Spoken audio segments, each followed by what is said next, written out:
చూడండి నవీన్ వేరే రాజకీయ నాయకుల పిల్లలకి నాకు చాలా తేడా ఉంది.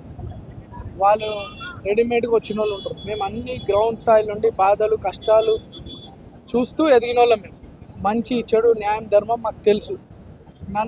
నా జీవితంలో తప్పు చేయలే. బీఆర్ఎస్ ప్రభుత్వము గతంలో 10 సంవత్సరాలు ఉన్నప్పుడు ఒక సంవత్సరంలోనే నా మీద, నా కుటుంబం మీద, నా బంధువుల మీద, నా ఫాలోవర్స్ మీద, అందరి మీద దాదాపు 25-30 కేసులు పెట్టి మా జీవితాలు పాడు చేయాలనే ప్రయత్నం బీఆర్ఎస్ పార్టీ చేసింది. దేవుడు ఉన్నాడు, న్యాయస్థానం మీద నమ్మకం ఉంది. ఎక్కడ కూడా అన్ని కూడా న్యాయ పోరాటం చేసి అన్ని ప్రొటెక్ట్ అయినాం. వాళ్ళు నవీన్ యాదవ్కి అవకాశం రావద్దని ఈ రోజు కాదు 2018లో 23లో కూడా అసదుద్దీన్ ఓవైసీ గారు ఒత్తిడి గురి చేసి నాకు అవకాశం రాకుండా చేసిందే బీఆర్ఎస్. అది కాకుండా నా జీవితం పాడు చేసిందే బీఆర్ఎస్. నవీన్ యాదవ్ మీద ఎన్ని కుట్రలు చేసినా భగవంతుడు కాపాడుకుంటూ వచ్చిండు.